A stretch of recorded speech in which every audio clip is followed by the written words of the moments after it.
الحمد لله الذي هدانا لهذا وما كنا لنهتدي لولا أن هدانا الله. الصلاة والسلام على رسول الله محمد بن عبد الله وعلى آله حزب الله أما بعد.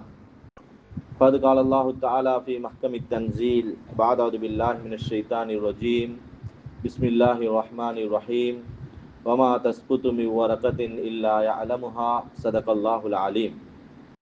நிறைவுடைய வாழ்வழித்து நெடுநிலத்தை காக்கவல்ல மறையளித்த இறைவனுக்கே மாபெரும் புகழனைத்தும் அல்ஹம்துலில்லாஹ்.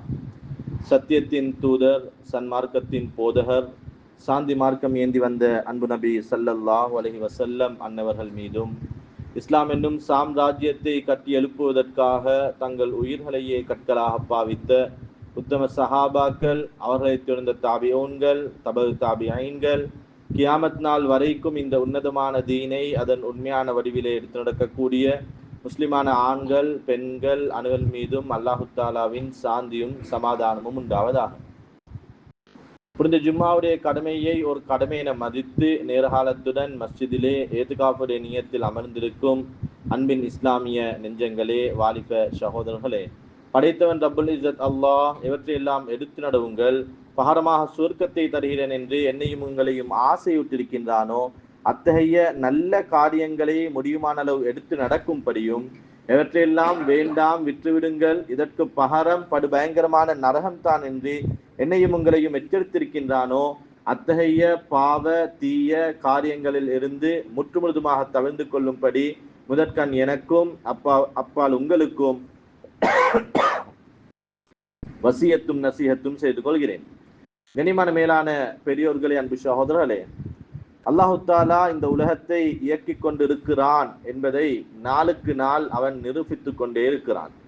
அல்லாஹ் என்றொருவன் இருக்கிறான், அவன் இந்த உலகத்தை இயக்குகிறான், அவனுடைய நாட்டு பிரகாரம் தான் இந்த உலகம் இயங்குகிறது என்பதை அல்லாஹ் மனிதனுக்கு ஒவ்வொரு நாளும் உணர்த்தி கொண்டே இருக்கிறான்.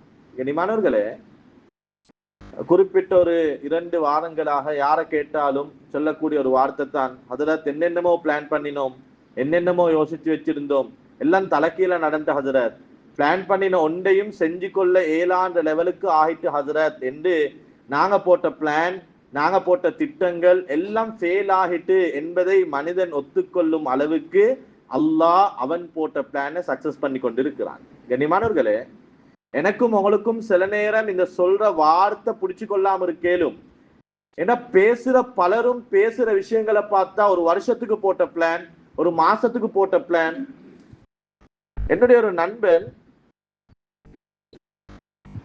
கோல் எடுத்து சொன்னார், ஹஜரத் 27 நிக்காஹ் இருக்குது, கட்டாயம் வாங்க.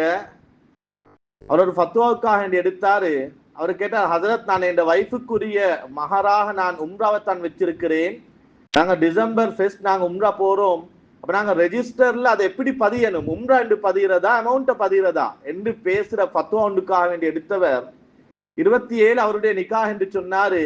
வைஃப் அவரு இன்ஷா அல்லாஹ் டிசம்பர் 1 உம்ரா கூட்டிட்டு போகணும், அந்த உம்ராவுடைய பிரயாணத்துல இருந்து எங்களோட சுவர்க்கம் வரைக்கும் எங்களோட அந்த பிரயாணம் தொடர்வதற்கு துவா செய்யுங்க ஹதரத் என்றவர் 27, 28, 29 ஜனவரி 1, ஜனவரி 2 அவருடைய எந்த விதமான போன் கால்க்கும் ஆன்சர் கிடையாது.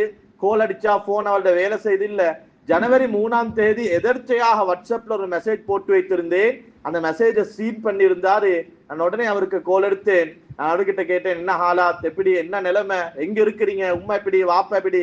அவர் சொன்னாரு, நாங்க சேஃப் ஹசரத், எங்களுக்கு இந்த பிரச்சனை இல்ல, ஊடும் போயிட்டுட்டு வீட்டுல இருந்த பொருட்களும் போயிட்டுட்டு ஊடு இந்த இடத்துல தான் இருந்துச்சுன்னு சொல்றதற்கு சில அடையாளங்கள் இருக்குது ஒழிய ஊடும் இல்ல, வாசலும் இல்ல, பொருட்களும் இல்ல, ஒன்றுமே இல்ல ஹசரத். அதோட சொன்னாரு, கவலையான ஒரு விஷயம் என்னன்ற ஹசரத், 27 கரம் பிடித்து டிசம்பர் ஃபெஸ்ட் வாழ்க்கை துணையுடன் உம்ரா பயணம் கோர்த்து சுவர்க்கம் வரைக்கும் போக வேண்டும் என்று நினைத்து திருமணம் பேசி வைத்திருந்த என பொஞ்சாதிர ஜனாசாவை தொழுவிச்சிட்டு வந்து தான் உங்களோட பேசி கொண்டிருக்கிறேன் ஹசரத் என்றார். கண்ணியமானவர்களே, மனிதனுடைய பிளான் 27 நான் நிக்கா செய்ய வேண்டும், டிசம்பர் 1ஆம் தேதி நான் எனது மனைவியுடன் அவளுக்கென்று நான் கொடுக்கும் அந்த மகரை உம்ராவில் போய் உம்ராவுடைய பயணமாக கொடுக்க வேண்டும், எனது வாழ்க்கை இப்படியே சந்தோஷமாக தொடர வேண்டும் என்று மனிதன் போட்ட பிளான் அது அன்சக்சஸ். ரப்பு போட்டிருந்தான் ஒரு பிளான். நீ திருமணம் முடித்த அந்த தினத்தில் உனது மனைவியுடைய கடைசி நாளாக அமைய வேண்டும் என்று.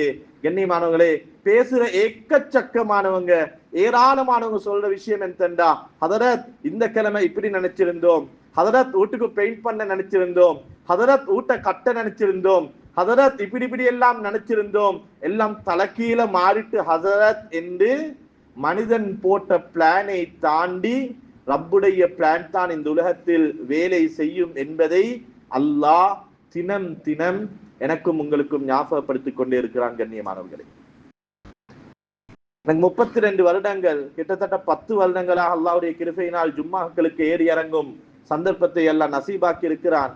எனக்கு தெரிய நானும் எக்கச்சக்கமான ஜும்மாக்களில் கியாமத்தை பத்தி பேசுற நேரத்துல அல்லோல கல்லோலம் என்ற ஒரு வார்த்தையை நானும் யூஸ் பண்ணி இருக்கிறேன். அல்லோல கல்லோலப்படுவார்கள். கியாமத்திலே உம்மா எங்க புள்ள எங்க யாருக்கும் தெரியா. உம்மாக்கு புள்ளட கவலை இருக்காது, வாப்பாக்கு புள்ளகளோட கவலை இருக்காது. உம்மா எங்கேயோ புள்ள எங்கேயோ, நான் நான் நான் ஏண்ட குடும்பம் நான் என்று மனிதன் அல்லோல கல்லோலப்பட்டு கொண்டிருப்பான் என்பதை வெறுமனே வார்த்தையாக மிம்பரில் சொல்லிக் கொண்டிருந்தோம், அல்லது அந்த வார்த்தையை வெறுமனே யாரோ சொல்ல கேட்டுக் கொண்டிருந்தோம். கண்ணியமானவர்களே, படைத்தவன் அல்லாஹ் 2 அல்லது 3 நாட்கள் கரண்ட்டும் இல்லாம நெட்வொர்க்கும் இல்லாம குடும்பம் கம்பளையில கொழும்புக்கு போனவர் வாரன்னு சொன்னாரு. 1 மணி 2 மணி வாரண்டவருடைய வருகையை காண நான் கடையை மூடிக்கொண்டிருக்கிறேன், என்னமாலும் எடுத்துட்டு வரவேணுமா என்று கோல் பண்ணின கணவன், அதுக்கு பின்னால் அவருடைய போன் எந்த விதமான ஆன்சரும் கிடையாது. அவர் இருக்கிறாரா இல்லையா, மௌத்தா மறுவா வருவாரா என்று எதுவுமே தெரியாமல் ஒவ்வொரு மனிதனும் அல்லோல கல்லோலம் என்ற வார்த்தையை அல்லாஹ் உணர வைத்தார். இது கியாமத்தில் தான் உணர்வோமா என்று இருந்த எனக்கு, இல்ல இல்ல அது கியாமத்துல இதை விட பயங்கரமா இருக்கும். அதுக்கு உலகத்துல ஒரு டிப், நீங்க அதை உணர்ந்துக்கோங்க. வீட்டுக்குள்ள மனைவி இருக்கிறா, புள்ளகள் கேட்கிறாங்க வாப்பா வருவாராண்டு. உம்மாக்கு வாப்பா வருவையா இல்லையா, என்ன பதில் சொல்ற என்று தெரியாம அல்லோல கல்லோலப்பட்ட சந்தர்ப்பங்கள். கண்ணியமானவர்களே, எங்கேயோ ஒரு இடத்துல பொழைச்சி இது யாருட வீடு யாருட கடை எத்தனாம் மாடி தண்ணி எவ்வளவு வந்திருக்குது, நான் பொழப்பேனா இருப்பேனா மரணிப்பேனா எந்த செய்தியுமே தெரியாது. அந்த தண்ணில கூட ஈர உடுப்புல கூட 3ஆம் மாடியில கூட இருந்து கொண்டு வீட்டுல இந்த பொஞ்சாதின நிலைமை என்னவா இருக்கும். அவங்களுக்கு தண்ணி வந்திருக்குதா, கம்பளையில் இருந்தவங்களுக்கு தெரியா கண்டிக்கு தண்ணி வந்துச்சா இல்லையாண்டு, அதாவது எலியோல இருந்தவங்களுக்கு தெரியா கண்டிக்கு தண்ணி வந்துச்சா இல்லையாண்டு, தண்ணி வந்துச்சா, இருக்கிறாங்களா இல்லையா, திண்டாங்களா, யாராலும் அவங்களுக்கு பாதுகாப்புக்கு இருக்கிறார்களா என்ற எந்த உணர்வும் எந்த செய்தியும் தெரியாம முழு உம்மத்தையும் அல்லாஹ் 3 நாட்கள் அல்லோல கல்லோலப்பட வைத்தான். அல்லாஹ் இருக்கிறான் என்பதை நிரூபித்துக் கொண்டிருக்கிறான். கண்ணியமானவர்களே, ஒரு சில நாட்களுக்கு முன்னால் இந்த இன்சிடென்ட் நடந்ததுக்கு பின்னால கம்பளையில ஒரு மஸ்ஜிதுக்கு போற சந்தர்ப்பம் கிடைச்சிச்சு. இந்த மஸ்ஜிதுக்கு போனா அந்த மஸ்ஜித்ல கிட்டத்தட்ட 400 அல்லது 600 குடும்பங்கள் தஞ்சம் புகுந்து இருக்கிறாங்க. அவங்க அந்த மஸ்ஜிதுல என்ன சிந்தனையில இருக்கிறாங்க என்றது எனக்கு தெரியா. ஆனா அந்த மஸ்ஜிதுக்குள்ளால போனோனே எனக்கு ஏண்ட உணர்வுல என்ன வந்துச்சுண்டா, எங்களுக்கு இதுக்கு பின்னால ஒரு ஊடு இல்லை, அப்படித்தான் ஒரு ஊடு இருக்குன்றாலும் எப்ப அந்த வீட்டுக்கு நாங்க போக போறோம் என்பது நிச்சயம் இல்லை. கண்ணியமானவர்களே, மேல் மாடியில கீழ் மாடியில ஒவ்வொருத்தரும் குடும்பமாக, சில குடும்பங்களோட வாப்ப இன்னும் வந்து சேர்ந்தில்ல, சில குடும்பங்களோட பொஞ்சாதி மௌத்து ஜனாதா இன்னும் கிடைச்சல்ல, சில குடும்பங்கள்ல கணவனும் மனைவியும் ஒரு இடத்துல ஏண்ட புள்ள வருவானா இருப்பானா, யாராச்சும் காப்பாத்தி எங்கேயாலும் கொண்டு போய் வச்சிருப்பாங்களா என்ற எந்த செய்தியும் தெரியாம ஒவ்வொருத்தரும் ஒவ்வொரு திசையில ஒவ்வொரு யோசனையில உட்கார்ந்து கொண்டிருக்கிறாங்க. அவங்களோட இப்பட சிந்தனை என்னண்டா, நான் இருக்கிற இடத்த பெயிண்ட் பண்ண வேண்டும் என்ற சிந்தனை அல்ல. மஸ்ஜிதுல ஏதோ தங்க ஒரு இடம் கொடுத்திருக்கிறாங்க, இருந்து கொண்டிருக்கிறாங்க, நான் இந்த இடத்தை அழகுபடுத்தணுமே, நான் இந்த இடத்துக்கு கேட் போடணுமே, நான் இந்த இடத்துல டைல மாத்தணுமே, நான் இந்த இடத்துக்கு கொஞ்சம் எனக்கு என் பொஞ்சாதிக்கு விருப்பமான மாதிரி பெயிண்ட் டிசைன் கலரை மாத்தணுமே, எந்த சிந்தனையுமே இல்ல. இருக்கிற ஒரே ஒரு சிந்தனை, யாராச்சும் என்னமாலும் கொண்டாந்து தந்தா ஒவுத்து பசிக்கு திண்டு கொள்ளணும், யாராலும் ஒரு போத்தல் தண்ணியை தந்தா குடிச்சு தாகம் வந்தா தேவைப்படுமே என்று எடுத்து வச்சு கொள்ளணும். எப்பயாச்சும் எங்கட ஊட்ட சுத்தமாக்கி யாராலும் தரமாட்டாங்களா, அந்த வீட்டுக்கு நாங்க போயிடணும். போனவங்க சொன்னாங்க, ஹதரத் ஒன்றும் வானம் ஹதரத், இருந்த வீட்டை சுத்தமாக்கி ஒரு பாயும் தலவாணியும் இருந்தாலும் போதும், சொந்த வீட்டுல போய் படுக்கிற மாதிரி வருமா ஹதரத்? கண்ணியமானவர்களே, அவங்க அதை என்ன நோக்கத்துல என்ன சிந்தனையில சொன்னாங்கன்னு தெரியா? நான் உணர்ந்தது என்னண்டா, ரப்புல் இஸ்ஸத் அல்லாஹ் அந்த ஆகிரத்துடைய வாழ்க்கைக்காக என்னையையும் உங்களையையும் எப்படி இவங்க பள்ளிக்குள்ளால கொஞ்ச நாள் இருந்துட்டு போக உட்கார்ந்து இருக்கிறாங்களோ, என்னையையும் உங்களையும் அல்லாஹ் துனியாக்கு அனுப்பி இருக்கிறான். கொஞ்ச காலம் இருங்க, தேவண்டா தின்னுங்க, தேவண்டா குடிங்க, தேவைக்கு ஏற்ப சம்பாதிங்க. நோக்கம் பள்ளிக்குள்ளால உட்கார்ந்து பள்ளிய பெயிண்ட் பண்ற, பள்ளியில கார்டன் செய்யற, பள்ளியில டைல் பிடிக்கிற நோக்கம் அல்ல. உங்களோட நோக்கம் எப்ப அந்த வீட்டுக்கு போற, ஏ மனிதா, ஓண்ட நோக்கமும் இதுவாகத்தான் இருக்கணும். ஒரு அனர்த்தத்துல பாதிக்கப்பட்டு சுவர்க்கத்துடைய பிரயாணத்துல இடையில அல்லாஹ் ஒரு ஊடு, ஒரு பொஞ்சாதி, ஒரு குடும்பம், ஒரு டவுன், ஒரு கடை, ஒரு ஊடு எங்களை கொஞ்சம் தந்திருக்கிறான். இது நிரந்தரம் அல்ல. இதற்காக வேண்டி நேரத்தை காலத்தை செலவழிக்கிறாதே.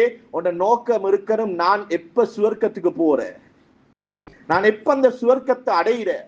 எப்படி அந்த பள்ளிக்குள்ள இருக்கிறவங்க எவ்வளவுதான் சாப்பாடு வந்தாலும், சாப்பாடு பார்சல் வந்தாலும், தண்ணி வந்தாலும், பிலோகள் கிடைச்சாலும், யார் யாரோ வந்து எக்கச்சக்கமான வார்த்தைகள், நாங்க உங்களை கொடை போடுறோம், நாங்க உங்களுக்கு லட்சத்துல தாரோம், நாங்க உங்களுக்கு ஊடு கட்டித்தாரோம் என்று எத்தனை வார்த்தைகளை சொன்னாலும் அவங்களோட அடி மனசு இருந்த வீட்டுக்கு போயிட்டனும், இருந்த வீட்டுக்கு போயிட்டனும், அந்த இடத்துக்கு போயிட்டனும் என்று எப்படி போற இடம் அவர்களுடைய ஆள் மனதில் சிந்தனையாக இருக்குதோ, மனிதா, உலகம் வெறுமனே தங்கிச் செல்ல வந்த இடம்தானே ஒழிய நிரந்தரம் அல்ல.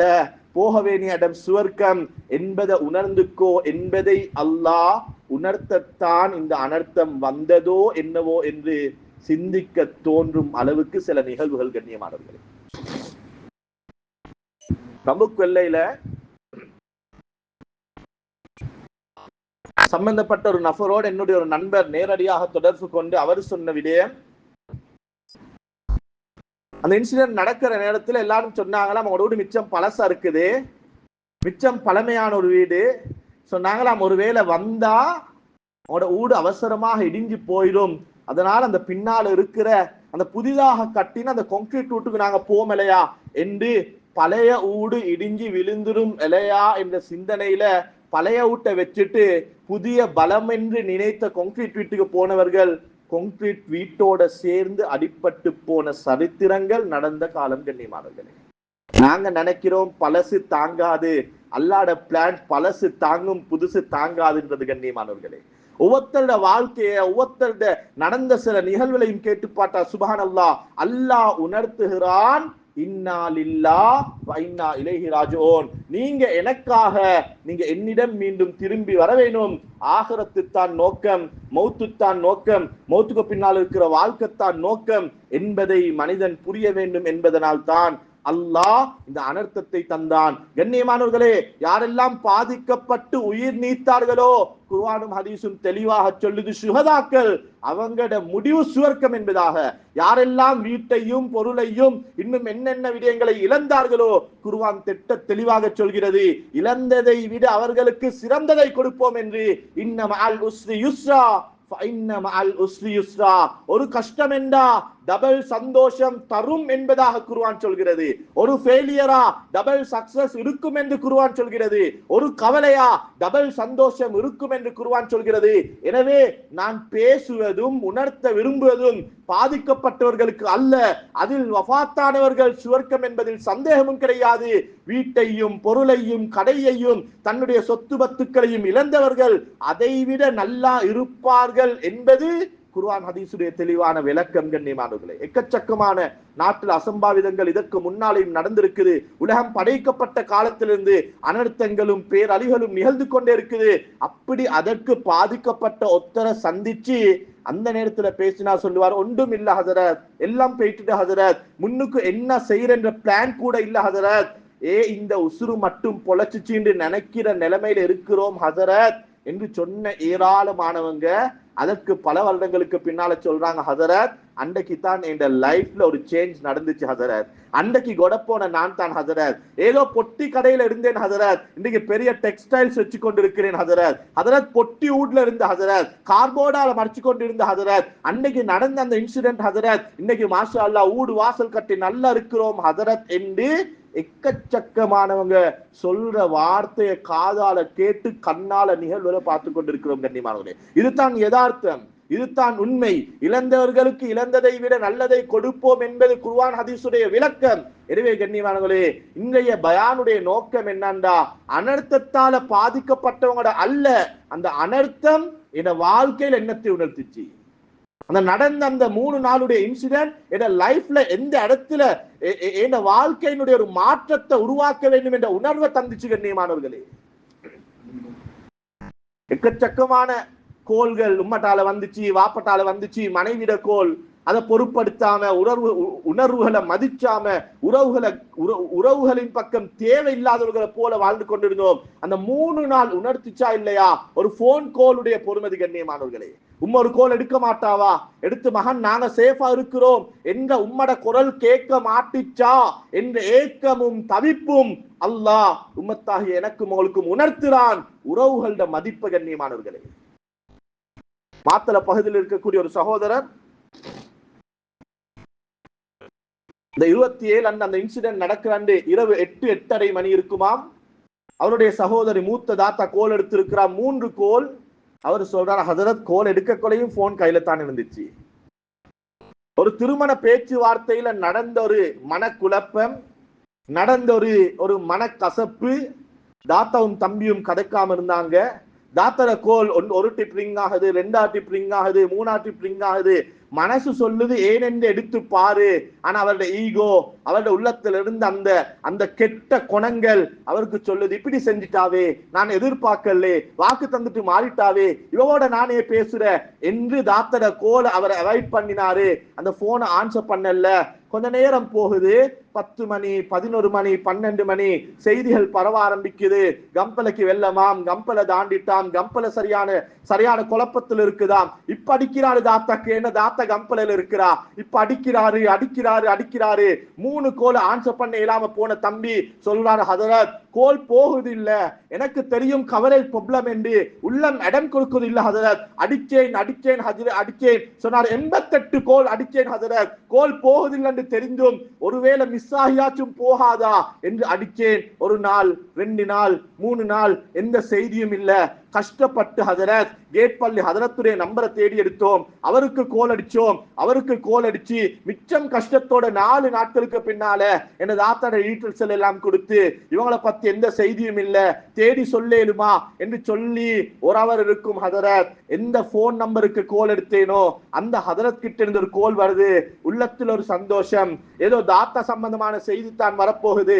அவர் எடுத்து சொன்னாரு, உங்களோட தாத்தட மகன் இருக்கிறாரு, குடுக்குறேன் பேசிக்கோங்க. ஹதரத் என்ற தாத்தர 3வது மகன் கோல் எடுத்து சொன்னாரு, மாமா எங்கட வீட்டு கேட் லொக் ஆகிட்டு மாமா, எங்களுக்கு வந்து கொள்ள இயலாத நிலைமை ஆகிட்டு, 1ஆம் தட்டுக்கு தண்ணி நனைஞ்சிட்டு. உம்மா சொன்ன அந்த நேரத்துல எனக்கு யாரோடையும் பேச வேண்டிய தேவை இல்லை.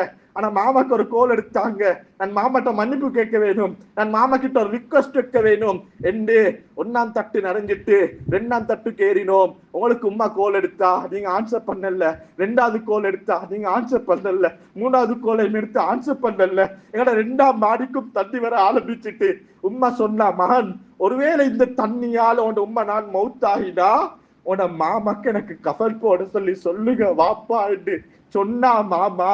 அதை சொல்லத்தான் உம்மா அவளுக்கு கோல் எடுத்தா. நான் உடனே கேட்டேன், எங்க தாத்தா உம்மா எங்க?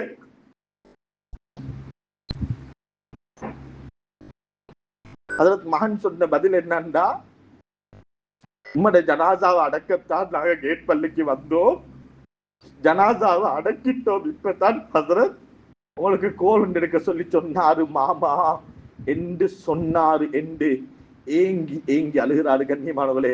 அவரு சொல்றாரு, ஹசரத் இதுக்கு பின்னால நான் வாழ்ந்து என்ன செய்ய ஹசரத், என்னத்துக்கு கோபம் ஹசரத், என்னத்துக்கு துளத்துல சண்டையும் சச்சவும் பிரச்சனையும், ஒருவேளை அன்னைக்கு நான் கோல ஆன்சர் பண்ணி இருந்தா எனது ஆத்த பொழைச்சுவாவா இல்லையா ரெண்டாவது, ஆனா மௌத்து வரைக்கும் நான் மௌத்தாகி கொண்டிருக்கிறேனே.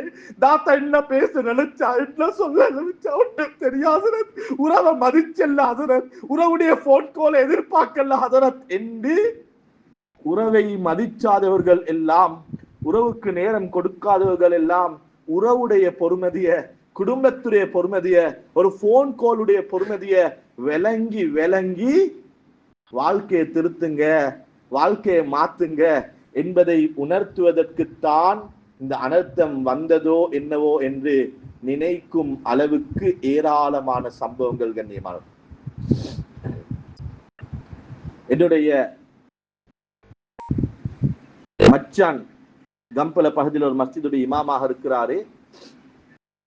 அவரை சந்திக்க போயிருந்தோம். போன நேரத்தில் ஒருவரை முசாஃபா பண்ண வச்சாரு, பண்ண வச்சு சொன்னாரு, இவரை கொஞ்சம் பார்த்துக்கோங்க மச்சான் என்று. வந்ததுக்கு பின்னால சொன்னாரு, புலனறுவ பகுதியில பெரிய ஒரு வியாபாரம் செய்யறவர், 13 வருடங்கள் திருமணம் முடித்து குழந்தை கிடையாது. எந்த அளவுக்கு என்ற ஹதரத் குடும்பத்துல எந்த சொந்த பந்த நிகழ்வுகளுக்கும் கலந்து கொள்றதில்லை. மையத்தூட்டுக்கு கூட கடைசி நேரத்துல போனா மையத்தை பார்த்தாச்சு வந்தாச்சு. ஏன்னா குடும்பத்துல பிரஷர், இன்னும் புள்ள இல்லையா, பணம் இருக்குது, ஊடு இருக்குது, பிசினஸ் இருக்குது, வாகனம் இருக்குது, புள்ள இல்ல என்ற அந்த பிரச்சனை 13 வருஷம் ஹதரத். அல்லாஹ் 13வது வருஷம் ஒரு புள்ளைய கொடுத்தான். மச்சான் சொன்னாரு, 4 நாளைக்கு முன்னால நான் தான் போய் தஹ்னீக்கும் செஞ்சு அருவா என்று பேரும் வச்சுட்டு வந்தேன். அவரும் புலன் அருவ போயிட்டாரு. அசருடைய நேரம் நாங்க அவருடைய வீட்டுக்கு போனோம். அவரு சொன்னார், ஹசரத் இது என் புள்ள இல்ல ஹசரத், அல்லாஹ் எனக்கு தந்த வரம் ஹசரத் என்றார். 13 வருடம் யார் யாருடைய பேச்சுக்களுக்கும் மேச்சுக்களுக்கும் காது தாள் தெரிந்தால என்னுடைய மனைவி. அதற்கு ஒரு கட்டத்துக்கு அங்கால குடும்பத்தாரல் வீட்டுக்கு வந்தா ரூம்ல இருந்து வெளியே வர மாட்டா ஹசரத். ஒரு கட்டத்துக்கு அங்கால குடும்பத்துல யாரையாச்சும் கல்யாணம் என்று அவக்கு ஒரு பயம், மவுத் என்று அவக்கு ஒரு பயம், ஏண்டா புள்ள இன்னும் இல்லையா என்று கேட்டுவாங்க என்ற பயம் ஹதரத். இது எனக்கு அல்லாஹ் தந்த புள்ள இல்ல ஹதரத், இது அல்லாஹ் தந்த வரம் ஹதரத். கண்ணியமானவர்களே,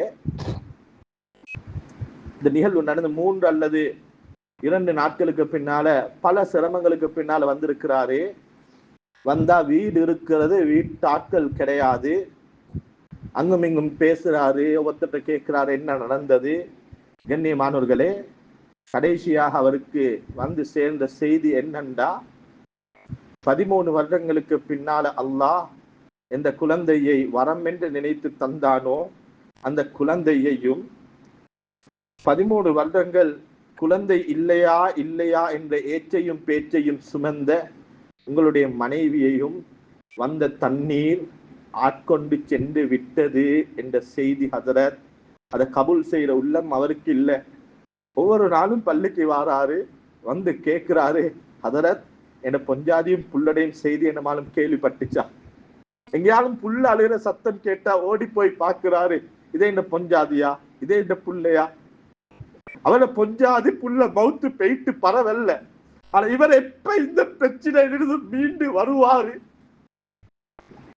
இந்த கவலையிலிருந்து இவர் எப்ப எழுந்து வருவாரு என்று தெரியாம இருக்கிறோம் என்று அழுது கொண்டு என்ன மச்சன் சொன்னார். கண்ணியமா, நான் என்ன சொல்ல வாரேன் என்றா, அல்லாஹ் உணர்த்துறான், துனியா அழிஞ்சு போகும்.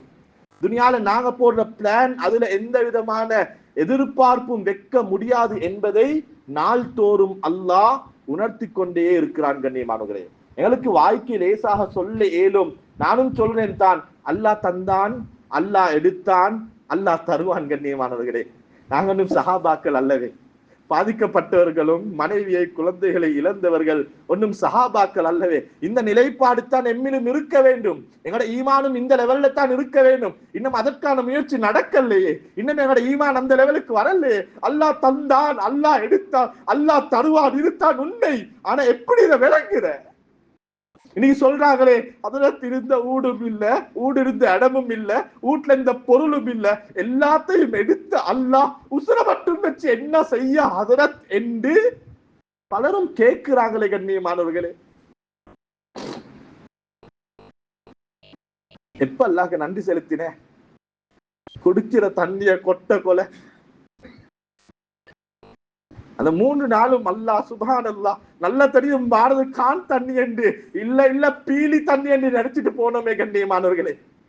பீலி தண்ணியை கூட ஒதுக்கின ஒரு கூட்டமாக தண்ணியை கணக்கெடுக்காதவங்க பீலிக்கு முன்னால போய் நீர்வீழ்ச்சிக்கு முன்னால போய் இது வாரது எங்கேயோ வீட்டுல இருந்து வார தண்ணித்தான் என்று விளங்கி போத்தலுக்கும் கலூனுக்கும் அல்லாஹ் காட்டினானா இல்லையா தண்ணிட பொறுமதியை கண்ணியமானவர்களே? அல்லாஹ் காட்டினானா இல்லையா? ஒரு இடத்துக்கு உணவு பகிர்வதற்காக போயிருந்தோம். போனா எல்லாரும் வாராங்க, போட்டி போட்டாங்க, சண்டை பிடிக்கிறாங்க. ஒரு பார்சல் சோத்துக்கு கண்ணியமானவர்களே எல்லாருக்கும் பகிர்ந்து கொண்டிருக்கிறோம். ஏதோ நாங்க லைன்ல கொடுக்க வேண்டும் நினைச்சல, அது தானாக லைன் என்று உருவாகி விட்டது. நாங்க சாப்பாடுகளை கொடுத்து கொண்டிருக்கிறோம். ஒருவர் வருகிறார், லைன்ல நிக்கிறார், லைன் கிட்டி ஆகுல திரும்பி போறாரு. மறுவா லைன் கூட மறுவா வந்து லைன்ல ஜாயிண்ட் ஆகுறாரு. மறுவா இன்னும் 3 பேர் 4 பேர் இருக்கிற நேரத்துல மறுவா ஒதுக்குறாரு. நானும் என்னுடைய ஒரு உஸ்தாதும் இதை நோட் பண்ணினோம். நாங்க பக்கத்துல இருந்து ஒருவர் அழைச்சு கேட்டோம்.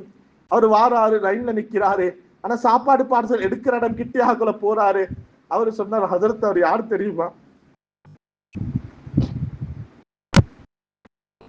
அவர் சொன்னார், ஹஜரத் இந்த பள்ளியில 30 கஞ்சினா 15 கஞ்சி கொடுக்கிறவர் ஹஜரத் அவரு.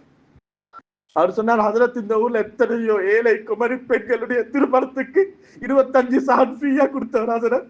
ஊருக்கே திங்க கொடுத்த மனுஷன் ஒரு சோத்து பார்சல் சோறுக்கு எப்படி எடுக்கிற என்ற உணர்வா இருக்கும் ஹஜரத். கண்ணியமானே, கோடியில புரட்டவனும் பள்ளிக்குள்ளால, பிச்செடுத்தவனும் பள்ளிக்குள்ளால, மாடி வீடுல குடும்பம் நடத்தினாலும் மஸ்ஜிதுக்குள்ளால பாயும் இல்லாம டைல்ல படுக்கிற நிலைமை. இதுதான் உலகம் கண்ணியமானவர்களே. அல்லாஹ் ஏதோ தந்திருக்கிறான், நன்றி செலுத்த வேண்டும். தந்த ரப்புக்கு எடுப்பதற்கு நிமிடமும் தேவைப்படாது கண்ணியமானவர்களே. என்ன பணம், என்ன வாழ்க்கை, என்ன சொத்து. இன்னைக்கு இருந்தவனும் ஒரு இடத்துல, இல்லாதவனும் ஒரு இடத்துல. இன்னைக்கு கடையில பொஸ்ஸும் பாய் இல்லாம படுக்கிறாரு, அந்த கடையில வேலை செஞ்ச கோலியாவும் பாய் இல்லாம படுக்கிறாரு. இன்னைக்கு பெரிய இடத்துல முடிச்சு கொடுத்தவனும் பள்ளிக்குள்ளால பார்சல் சோத்துக்கு கையேந்தி கொண்டிருக்கிறாங்க. இன்னைக்கு அவருடைய துணையில, அவருடைய வசூல்ட மகள்ல கல்யாணம் செஞ்சவரும் அதே பார்சல் சோத்துக்கு ஒரு லைன்ல நிக்கிற காலம் கண்ணியமானவர்களே. நான் என்ன சொல்ல வாரேன் என்றா, ரப்புல் இஸ்ஸத் அல்லாஹ் அவன் தந்தான், அவன் நினைத்தால் எடுப்பான். இது எனக்குரியது அல்ல, தந்திருக்கிறான். நன்றி செலுத்தினால் தொடர்ச்சியாக இருக்கும்.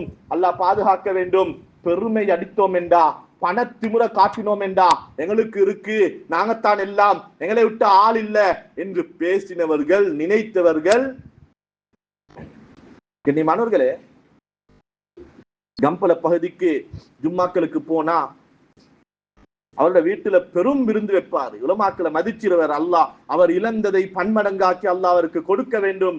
கண்ணியமானவர்களே, எனது சில குடும்பத்தார்களும் பாதிக்கப்பட்டார்கள். அவர்களை சந்திப்பதற்காண்டி போயிருந்தோம். போன ஒருவர் வந்து என்னோட பேசினாரு. அவர் உடுத்திருந்த ஆடைக்கும் அவருடைய முகப்பாவனைக்கும் எனக்கு ஆரம்பத்துல யாரென்று புரிஞ்சு கொள்ள இல்லாம போச்சு. அதுக்கு பின்னால் தான் சொன்னாரு, ஹதரத் நீங்க எல்லாம் வந்து உட்காருவீங்களே, திம்பிங்களே ஹதரத், அந்த இடமே எப்படி உங்களுக்கு சொல்றேன்னு விளங்குதில்லை ஹதரத். முழு வீட்டுல உள்ள முழு பொருளும் போயிட்டு ஹதரத், ஊடு மட்டும் மிச்சம் இருக்குது.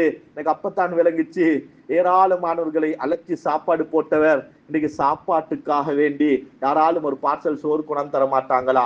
உடுத்த உடுப்புனாலும் பரவாயில்ல, ஈர உடுப்பை மாத்திக்கொள்ள 2 ஜோடு உடுப்பு தரமாட்டாங்களா என்று அல்லாஹ் இந்த நிலைமையை இந்த அமலுக்கு கொடுத்ததாக இருந்தா, இன்னைக்கு உடுத்துக்கொண்டு சந்தோஷமாக குடும்பத்தோட கடையோட வாசலோட இருக்கிற எனக்கும் உங்களுக்கும் இப்படியான ஒரு நிலைமையை தருவதற்கு அல்லாஹ் ஒரு நாளும் தரக்கூடாது.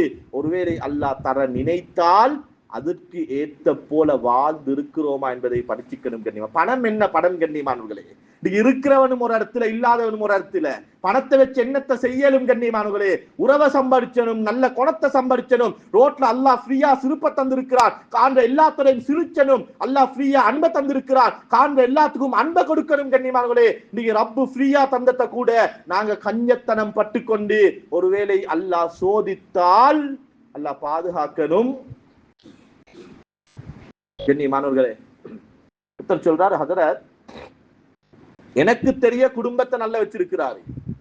3 குழந்தைகள், 3 குழந்தைகளும் பெரிய அமைப்புல பணம் கட்டி படிக்க வேண்டிய ஒரு பாடசாலையில, 3 மாடி வீடு, வீட்டுக்கு பாவனைக்கு என்ற ஒரு வாகனம், அவருடைய ஃபேக்டரிக்கு போறதுக்கு வாரத்துக்கு என்ற ஒரு வாகனம். கண்ணியமானவர்களே, பாடசாலை விடுமுறைக்கு புள்ளகளுக்கு பொஞ்சாதியோட தனி அனுப்புவாரு, வெளிநாட்டுக்கு ட்ரிப். பெரும் வசதியானவர்.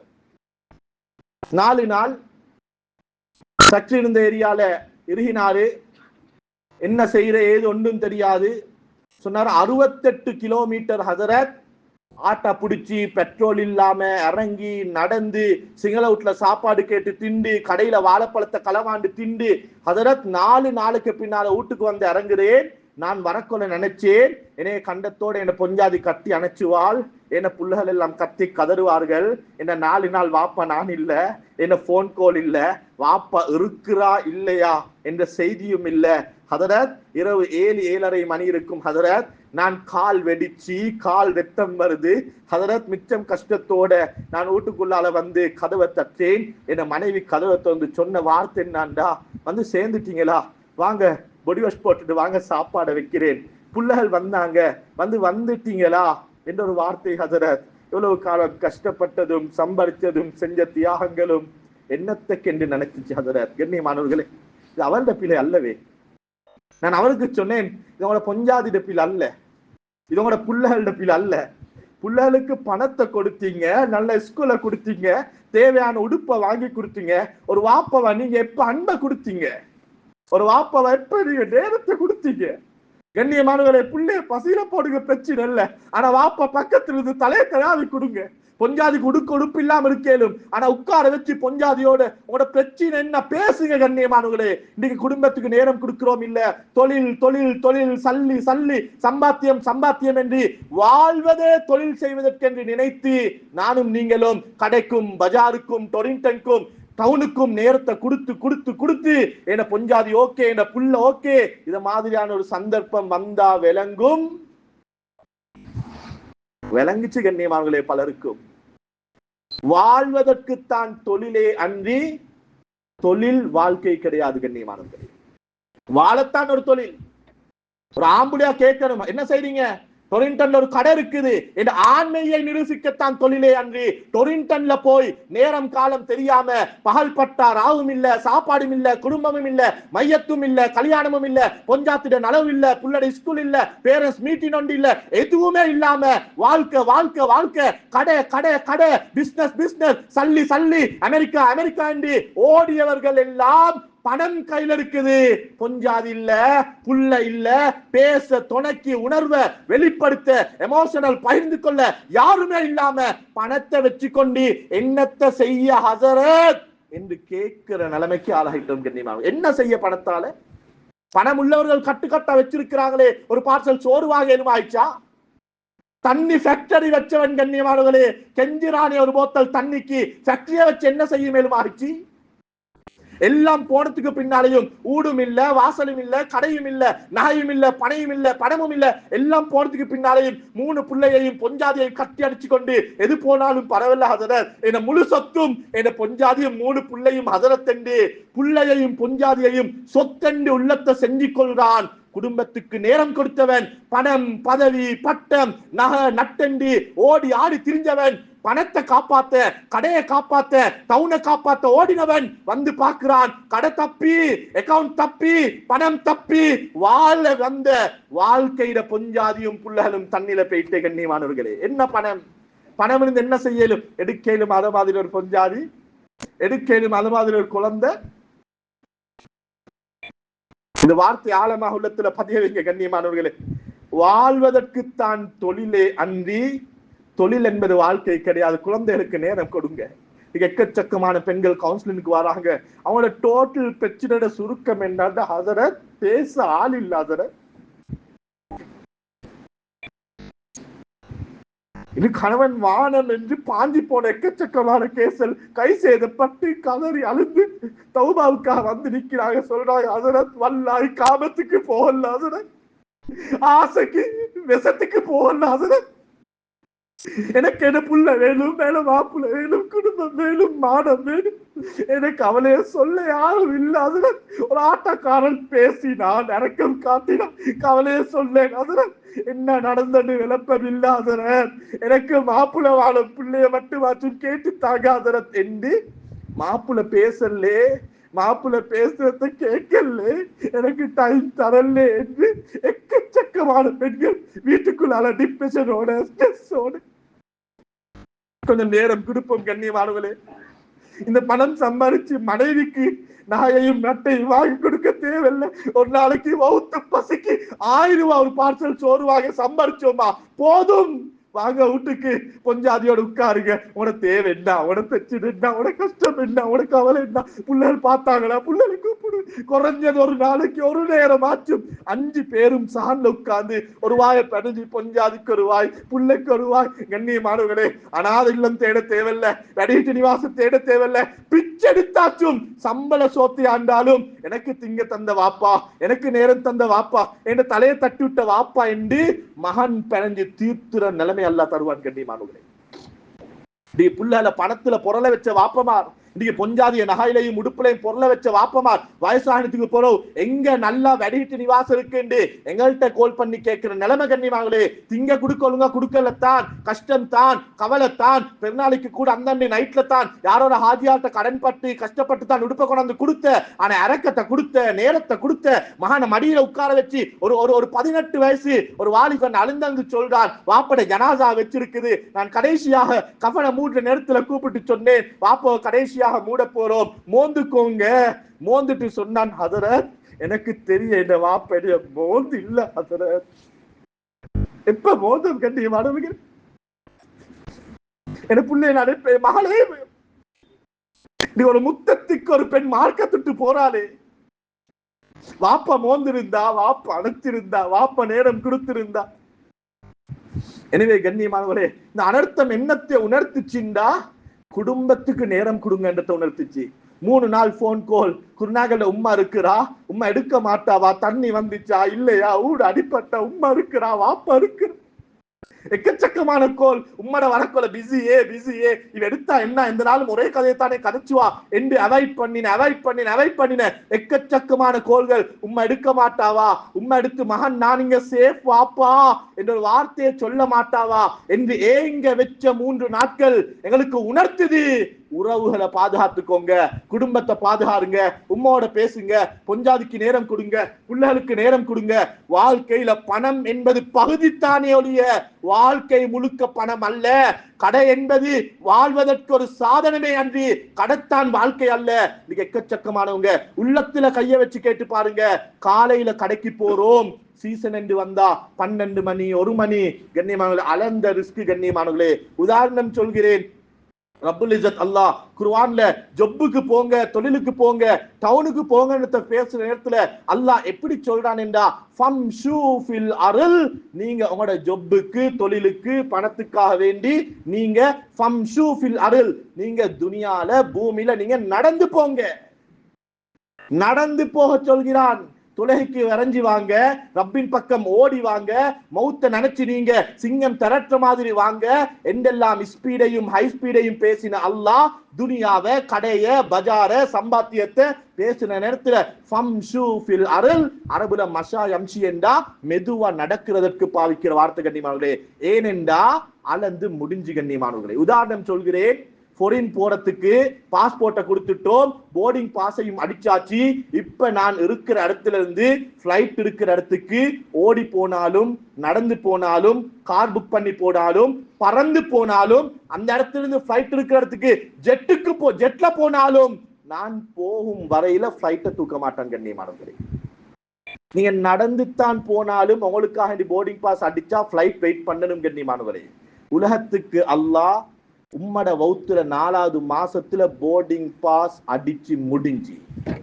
நீ டொரிண்டன்ல எத்தனை கடை, நீ கொழும்புல எவ்வளவு சம்பாதிக்க போறாய், உண்ட முழு லைஃப் நீ போட்டாலும் பொஞ்சாது இல்லாம, புள்ள இல்லாம, மையத் இல்லாம, உம்மட கஃபன் இல்லாம, வாப்பட ஜனாசா இல்லாம, உம்ம வாப்பட கத்தம் இல்லாம, கந்திர் இல்லாம, குடும்பத்தில் எந்த நலவு நஷ்டம் இல்லாம நீ உன முழு எஃபெக்ட போட்டாலும் உண்ட லைஃப்ல நீ 20 கோடி தான். ஒரு 0 கூடையும் போறல்ல, ஒரு 0 குறையும் போறல்ல, போர்டிங் பாஸ் அடிச்சு முடிஞ்சு. கண்ணியமானவர்களே, ஃபம்ஷூ ஃபில் அர்ல், அளந்த கடைக்கு, அளந்த பிசினஸுக்கு காலையில நேரத்தோட போய் துறப்போம், பரக்கத்துடைய நேரம். குறைஞ்சது 5, 5:30, 6 மணிக்காதும் கடையை மூடுவோம். மகரிபுக்கு பின்னால மகன் ஓதுற குர்ஆனை வாப்ப கண்ணால பார்க்கணும், கொஞ்சாதியோர் உட்கார்ந்து நேரம் கொடுக்கணும், நாளைக்கு என்ன செய்யறத பிளான் பண்ண வேணும். குறைஞ்சது மகரிப் இஷா சுபஹாவது மஹல்லாக்கு வந்து போகணும், மஹல்லால விளங்கணும் இப்படி ஒருத்தர் இருக்கிறாரு.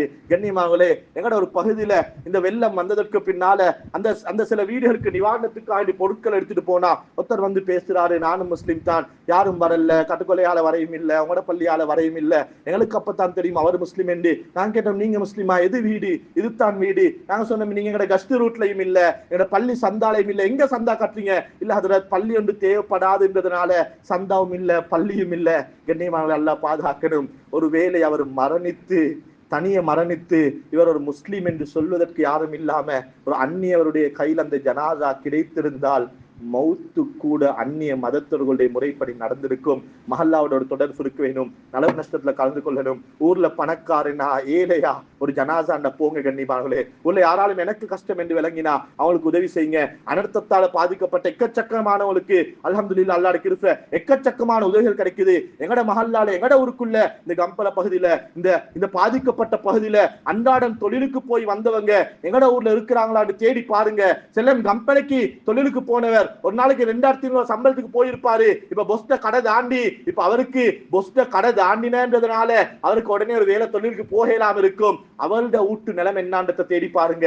அவரை போய் சந்திங்க, உங்களோட நிலைமை என்ன, உங்களுக்கு என்ன தேவை? எனக்கு ஒன்றுமே இல்லை, இவ்வளவு தான் இருக்கா, என்னட்ட இருக்கிறத கொடுங்க. கண்ணியமானவர்களே, சில நேரம் பாதிக்கப்பட்டவங்க முன்னால வந்து எங்களுக்கு ஒன்றும் இல்லை தாங்க என்று கேட்க முடியுமான நிர்பந்தத்தில் இருக்கிறாங்க. ஆனா எக்கச்சக்கமான வீடுகளுக்குள்ளால யார்கிட்ட சொல்ற, எப்படி சொல்ற, எங்களுக்கு தன் மழை தண்ணி சொட்டு சரி வீட்டுக்குள்ளால வரல, ஆனா வீட்டுக்குள்ள திங்கி இல்லாம கஷ்டத்தோடு இருக்கிறோமே, எங்களுக்கு உதவி செய்ய யாரும் இல்லையா என்று ஏங்கி தவிக்கும் எக்கச்சக்கமான ஊடுகளும் குடும்பங்களும் இருக்குது. கண்ணியமானவர்களே, அவர்களை போய் நாடுங்க. மஹல்லால ஒரு வட்டையொன்று அடிங்க. எந்த ஊடு, இவங்க எங்க வேலை செஞ்ச, இவங்க கம்பளையில இப்ப அவங்களோட நிலைமை என்ன, இவங்க வெளியே வேலையா இப்ப அவங்களோட நிலைமை என்ன என்று அவங்கள போய் ஒன்றுமே குடுக்கலாட்டி போய் உட்கார்ந்து இரக்கமா சிரிச்சு ஆறுதலா அன்போட 4 வார்த்தை பேசிட்டு வாங்க. கண்ணியமானவர்களே, ரப்புல் இஸ்ஸத் அல்லாஹ் மௌத்து வரைக்கும் இப்படியான நிலைமைகள் வராம எங்களையும் எங்களோட பரம்பரைகளையும் பாதுகாப்பான். ரப்புல் இஸ்ஸத் அல்லாஹ் எங்களோட வாழ்க்கையில நலவுகளை எங்களோட வாழ்க்கையில் அதிகரிச்சு நலவின் பக்கம் உதவி செய்யக்கூடிய நல்ல கூட்டத்தில் ரப்புல் இஸ்ஸத் அல்லாஹ் எங்கள் அனைவரையும் ஆக்கி அல்வானாக. ரப்பே ரஹ்மானே, அல்லாஹ் எங்களோட வாழ்க்கையில நீ பரக்கத் செஞ்சிரியா அல்லாஹ். மௌத்து வரைக்கும் யார்ட்டையும் கையேந்திர நிலைமை உருவாக்கிறாதே அல்லாஹ். ரப்பே ரஹ்மானே, எங்களோட பசிக்கோ எங்களோட சாப்பாட்டுக்கோ தண்ணிக்கோ உடுப்புக்கோ யாரும் வந்து தரமாட்டாங்களா என்று ஏக்கத்தை மௌத்து வரைக்கும் எனக்கும் எனது பரம்பரைகளுக்கும் தந்து விடாதே அல்லாஹ். எங்கெல்லாம் யாரெல்லாம் பாதித்தார்களோ மன்னித்தவருக்கு சுவர்க்கத்தை வாஜிபாக்கி விடியா அல்லாஹ். யாரெல்லாம் எதையெல்லாம் இழந்தார்களோ இழந்ததை விட நல்லதை கொடுத்து விடியா அல்லாஹ். எமக்கு அவர்களுக்கு துவா மாத்திரம் தான் செய்ய முடியும் யா அல்லாஹ். அவர்கள் யா அல்லாஹ் இருந்ததை விட நல்ல நிலைமையிலே அவர்களை காண்ற பாக்கியத்தை எங்களுக்கும் நசீபாக்கி யா அல்லாஹ். ரப்பே ரஹ்மானே, நீ தந்த ஃப்ரீயான சிறுப்பை மக்களுக்கு பகிர்ந்து கொடுக்கக்கூடிய நல்ல உள்ளத்தை தந்திரியா அல்லாஹ். இரக்கமாக பழகுற மனசை தந்திரியா அல்லாஹ். பண திமுறை இல்லாமக்கியா அல்லாஹ். நீ தந்த பணம் நீ நினைத்தால் அடுத்த நிமிடம் எடுத்து விடுவாய் என்ற பயத்தோட வாழ்ற பாக்கியத்தை நசீபாக்கியா அல்லாஹ். ஏழவர்களை இல்லாதவர்களை மதிச்சக்கூடிய உள்ளத்தை தாயா அல்லாஹ். மௌத்துட சிந்தனையை தாயா அல்லாஹ். உறவுகளை மதிச்ச வச்சிரியா அல்லாஹ். உம்மா வாப்பா மனைவி மக்கள் குடும்பம் நேரம் கொடுக்கிற பாக்கியத்தை நசீபாக்கியா அல்லாஹ். தொழிலாக விளங்க வையா அல்லாஹ். தொழில் வாழ்வதற்கே அன்றி வாழ்க்கை தொழிலாக ஆக்கி தொழிலோடு எங்களை பின்னி பிணைய வச்சு செதறடிச்சுட்டாதே அல்லாஹ். எங்களோட குழந்தைகள் மனைவி மக்கள் நாங்க இல்லண்டா ஏங்குவாங்க தவிப்பாங்க என்ற நிலைமைக்கு அவர்களோட நல்ல முறையில் அன்பாக பழக்கூடிய நல்ல கணவன்மார்களாக நல்ல ஆண்களாக எங்கள் அனைவரையும் ஆக்கியல்வாயாக. வாஹிரு தஅவானா அனில் ஹம்துலில்லாஹி ரப்பில் ஆலமீன்.